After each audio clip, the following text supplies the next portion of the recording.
નમસ્કાર વિદ્યાર્થી મિત્રો, 21 એપ્રિલ 2026ના ડેઇલી કરંટ અફેરમાં આપનું સ્વાગત છે. તો મિત્રો છેલ્લે સુધી જોડાયેલા રહેજો જેથી કરીને એક પણ ટોપિક મિસ ન થઈ જાય. તો શરૂ કરીશું ક્વેશ્ચન નંબર 1. કયા ભારતીય ગોલ્ફરે ઉદ્ઘાટન બોલ્ટ્સ ક્લાસિક ખિતાબ જીત્યો? તો સાચો જવાબ આવશે મિત્રો ઓપ્શન સી, શુભંકર શર્મા. એની વિગતે માહિતી જોઈશું. હવે અંડર 25ની વાત છે. 263ના સ્કોર સાથે ડીપી વર્લ્ડ પીજીટીઆઈ ટુર્નામેન્ટમાં સૌથી ઓછો એગ્રીગેટ સ્કોર હતો અને નવો રેકોર્ડ સ્થાપી દીધો છે 263ના સ્કોર સાથે. ઇનામી રકમની વાત કરી તો ટોટલ 1 કરોડની છે અને વિજેતાને 15 લાખ રૂપિયા મળશે. ટાઇટલ દુષ્કાળનો અંત આવી ગયો છે. આશરે 8 વર્ષ પછી જીત્યા છે. છેલ્લી જીત 2017માં પીજીટીઆઈ, 2018માં બેંક ચેમ્પિયનશિપમાં એમની છેલ્લી જીત થઈ હતી.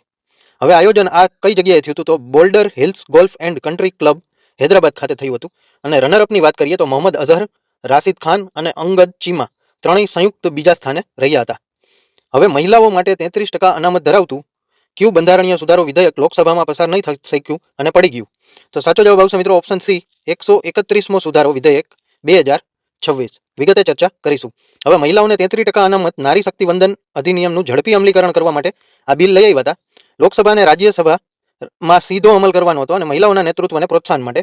હવે સીમાંકન પ્રક્રિયા માટે 2011ની વસ્તી ગણતરીનો ઉપયોગ કરાયો હતો.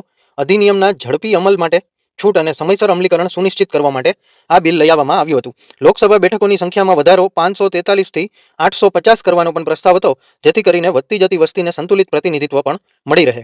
હવે આમાં શું થયું છે? તો કે કેમ પસાર ન થઈ શક્યું આ જે બંધારણીય વિધેયક છે? તો કે હાજર રહી મતદાન કરનારા સભ્યોની 2/3 બહુમતી મળવી જોઈએ, બરાબર. વિધેયકના પક્ષમાં 298 મત પડ્યા અને વિરોધમાં 230 મત પડ્યા અને પાસ કરાવવા માટે 352 મતની જરૂર હતી, જે ન મળ્યા એટલે વિધેયક પડી ગયું. આ વિધેયક પસાર ન થતા સરકારે તેની સાથે જોડાયેલા સીમાંકન બિલ 2026 અને કેન્દ્ર શાસિત પ્રદેશો કાયદા સુધારા બિલ 2026 આ પણ એને પાછા ખેંચી લેવા પડ્યા. નારી શક્તિ વંદન અધિનિયમ 106મો બંધારણીય સુધારો 2023માં પહેલેથી જ અસ્તિત્વમાં છે, પણ તેના ત્વરિત અમલીકરણ માટે આ નવું બિલ 131મું સુધારો વિધેયક લાવવામાં આવ્યું હતું. આ પણ યાદ રાખજો. તો આગળ વધીશું.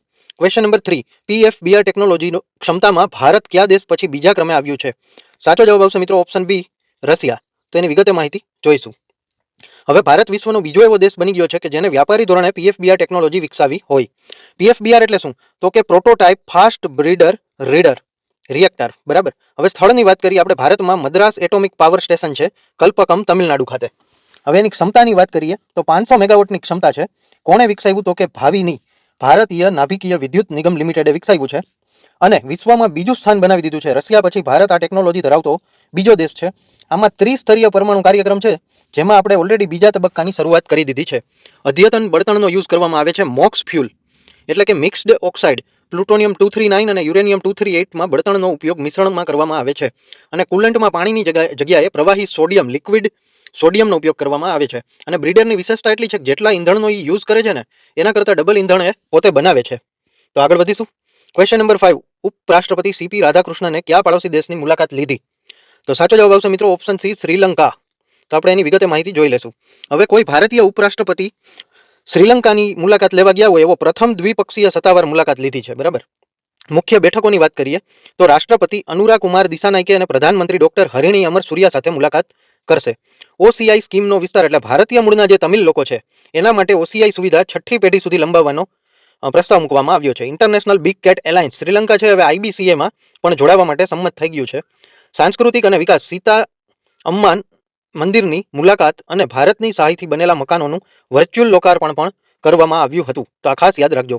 હવે સીપી રાધાકૃષ્ણન છે તેઓ ભારતના 15મા ઉપરાષ્ટ્રપતિ છે. સપ્ટેમ્બર 2025માં કાર્યભાર સંભાળ્યો હતો, બરાબર. અને ઉપરાષ્ટ્રપતિ બનતા પહેલા તેઓ મહારાષ્ટ્રના રાજ્યપાલ તરીકે સેવા આપી ચૂક્યા છે. તેઓ તમિલનાડુના ભાજપના વરિષ્ઠ નેતા અને કોઇમ્બતુરથી પૂર્વ સાંસદ પણ રહી ચૂક્યા છે. તો આ યાદ રાખજો, સીપી રાધાકૃષ્ણન ઉપરાષ્ટ્રપતિ.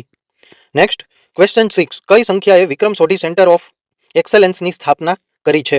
તો સાચો જવાબ આવશે મિત્રો ઓપ્શન સી, આઈઆઈટી ખડગપુર. તો આપણે એની વિગતે ચર્ચા કરીશું. આઈઆઈટી ખડગપુર દ્વારા વિક્રમ સોઢી સેન્ટર ઓફ એક્સેલન્સની જાહેરાત એપ્રિલ 2026માં કરવામાં આવી. આનો હેતુ શું છે? તો કે એઆઈ આર્ટિફિશિયલ ઇન્ટેલિજન્સનો ઉપયોગ ભારતીય ભૂસ્તર શાસ્ત્રીય અને ખાણકામ પ્રણાલીમાં સુધારો કરવો. ફંડિંગની વાત કરીએ તો વિક્રમ સોઢી માઇનેરોસ એસએના વાઇસ ચેરમેન દ્વારા 15 કરોડ આપવામાં આવશે. આગામી 5 વર્ષ માટે પ્રતિબદ્ધતા બતાવી છે. વિક્રમ સોઢી કોણ છે? તો કે યેલ યુનિવર્સિટી ગ્રેજ્યુએટ, જાણીતા ઉદ્યોગ સાહસિક, અને એમના પિતા કર્નલ મંજીત સોઢી આઈઆઈટી ખડગપુરના ભૂતપૂર્વ વિદ્યાર્થી હતા. અને મહત્વની વાત કરીએ તો ખાણકામ ક્ષેત્રે રિયલ ટાઈમ ESG મોનિટરિંગ ભારતને ગ્લોબલ લીડર બનાવવા તરફના લક્ષ્યથી કરવામાં આવ્યું છે. અને આઈઆઈટી ખડગપુર છે પ્લેટિનમ જુબેલી એટલે 75મા વર્ષ નિમિત્તે આ કરવામાં આવ્યું છે, એ પણ યાદ રાખજો. હવે આઈઆઈટી ખડગપુર એટલે શું?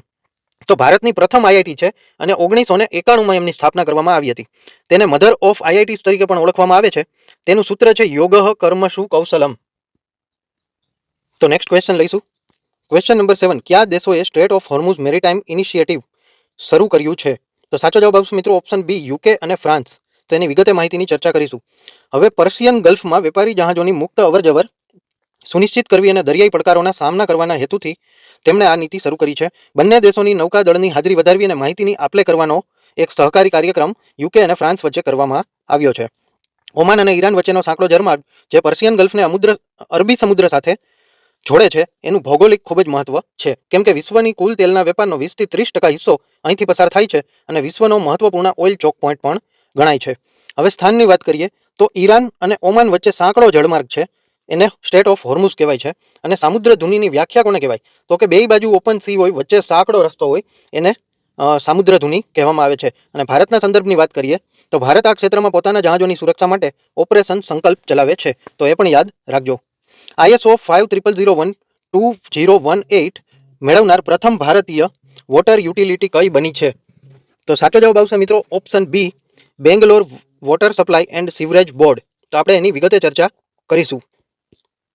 હવે ISO 5001 હેઝ 2018 શું છે? તો કે એનર્જી મેનેજમેન્ટ સિસ્ટમ ENMS સાથે આંતરરાષ્ટ્રીય પ્રમાણપત્ર ઉર્જા કાર્યક્ષમતા અને બચત માટેનું આ એક પ્રમાણપત્ર છે, બરાબર, જે અહીં વિદ્યમાન છે. કેમ મળ્યું? પાણી વિતરણ અને ગંદા પાણીના શુદ્ધિકરણમાં વીજળીનો વપરાશ ઘટાડવાનો શ્રેષ્ઠ પ્રયાસો બદલ આ આપવામાં આવ્યું છે. અને ગ્રીન ઇનિશિયેટિવ ભારતની નેટ ઝીરો કાર્બન ઉત્સર્જન લક્ષ્યાંક તરફ મહત્વનું પગલું ગણાય. અન્ય પ્રોગ્રામની વાત કરીએ તો ગ્રીન ટિકિટ મિકેનિઝમ અને વોટર સેવિંગ એપ પણ લોન્ચ કરવામાં આવી હતી, જેના માટે એમને આ જે સર્ટિફિકેટ છે એ એનાયત કરવામાં આવ્યું હતું. હવે પરીક્ષાલક્ષી અમુક આની મુખ્ય માહિતી છે. આ જે સંસ્થા છે એનું મુખ્ય મથક હેડક્વાર્ટર બેંગ્લોર કર્ણાટકમાં આવેલું છે. એની સ્થાપના 1964માં થઈ હતી. ભારતમાં પાણીનું નિયમન કેન્દ્ર સ્તરે જલ શક્તિ મંત્રાલય કાર્ય કરે છે અને વિશ્વ જળ દિવસ દર વર્ષે 22 માર્ચના રોજ ઉજવાય છે. તો આ પણ યાદ રાખજો. કયા રાજ્યે સાર્થક નામ અભિયાન પાછું ખેંચવું પડ્યું? તો સાચો જવાબ આવશે મિત્રો ઓપ્શન બી, રાજસ્થાન. તો વિગતે ચર્ચા કરીશું. હવે ઘટના એવી બની કે રાજસ્થાનમાં સરકારી શાળાઓ અને ઓફિસોમાં કર્મચારીના નામ સાથે તેની જાતિ કે શ્રેણી દર્શાવતા બોર્ડ લગાડવાનો વિવાદ થયો છે. અને નિર્ણય એવો આવ્યો કે સામાજિક સંગઠનો અને વિરોધ પક્ષના ભારે દબાણ બાદ રાજસ્થાન સરકારે આ વિવાદાસ્પદ આદેશને રદ કરવાનો નિર્ણય લીધો હતો. હવે તર્ક એવું છે કે વિરોધ કરનારાઓનું કહેવું હતું કે આ અભિયાનથી સમાજમાં જાતિવાદ અને ભેદભાવને પ્રોત્સાહન મળે છે, જે લોકશાહીના મૂલ્યોની વિરુદ્ધ છે. તો હવે આમાં જે રાજસ્થાન સરકારની વાત થઈ છે, એમના મુખ્યમંત્રી ભજનલાલ શર્મા છે અને એક ચિરંજીવી યોજના છે, અહીંયા નામ બદલાઈને આયુષ્માન ભારત મુખ્યમંત્રી સ્વાસ્થ્ય વીમા યોજના કરવામાં આવ્યું છે. અને નવા જિલ્લાઓ ઘણા બધા નિર્માણ થયા છે રાજસ્થાનમાં, એટલે હાલમાં હવે ટોટલ 50 જિલ્લાઓ બની ગયા છે. આ ઉપરાંત રાજસ્થાનમાં એક ઇન્દ્રધનુષ અભિયાન પણ ચાલે છે. રસીકરણના દરને વધારવા માટે રાજસ્થાનમાં સઘન અભિયાન ચલાવવામાં આવે છે.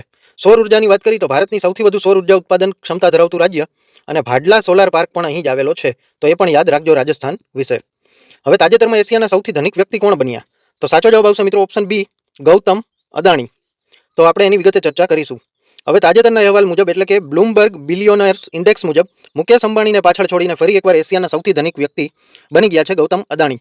હવે એશિયામાં પ્રથમ ક્રમે છે અને વિશ્વના ટોચના અબજોપતિઓની યાદીમાં પણ ઘણા આગળ વધી ગયા છે. મુખ્ય કારણ એ છે કે અદાણી ગ્રુપના શેરોમાં જંગી ઉછાળો આવ્યો છે અને સુપ્રીમ કોર્ટ તરફથી તપાસ મામલે મળેલી રાહત. હવે સ્પર્ધાત્મક પરીક્ષા માટે મહત્વની માહિતી. મુકેશ અંબાણી હવે એશિયાના સૌથી બીજા અને સૌથી ધનિક છે અને રિપોર્ટ સોર્સ એટલે કે બ્લૂમબર્ગ બિલિયોનર્સ ઇન્ડેક્સ અને ફોર્બ્સ રિયલ ટાઈમમાં આવી યાદીઓ જાહેર કરવામાં આવતી હોય છે. હવે અદાણી ગ્રુપનું મુખ્ય મથક એટલે કે હેડક્વાર્ટર અમદાવાદ ગુજરાતમાં છે. એ કયા કયા ક્ષેત્રના કાર્યો કરે છે? તો કે બંદરો, ગ્રીન એનર્જી, એરપોર્ટ્સ અને લોજિસ્ટિક્સમાં કાર્યરત છે. હવે ધારાવી રીડેવલપમેન્ટ પ્રોજેક્ટ એશિયાની સૌથી મોટી ઝૂંપડપટ્ટીના પુનઃવિકાસનું કામ પણ અદાણી ગ્રુપને જ સોંપવામાં આવ્યું છે, જે કરંટ અફેર્સમાં મહત્વનો મુદ્દો ગણાય. અબજોપતિની નેટવર્થમાં શેરબજાર મુજબ દરરોજ વધઘટ થતી હોય છે, પરંતુ તેમના ટ્રેન્ડ મુજબ ગૌતમ અદાણીને લીડ મેળવી છે. હવે મિત્રો આ વિડીયો જોવાથી તમારા નોલેજમાં વધારો થયો હોય તો આ વિડીયોને લાઇક કરી દેજો. તમે કઈ એક્ઝામની તૈયારી કરો છો એ કમેન્ટ કરી દેજો. તમારા કોઈ મિત્રો જો તૈયારી કરતા હોય તો એને આ વિડીયો શેર કરવાનું ભૂલતા નહીં. અને નવા હોય તો સબસ્ક્રાઇબ કરી લેજો અને બેલ આઇકન પણ દબાવી દેજો, જેથી અમારા આવનારા તમામ વિડીયો આપના સુધી પહોંચી જાય. ધન્યવાદ.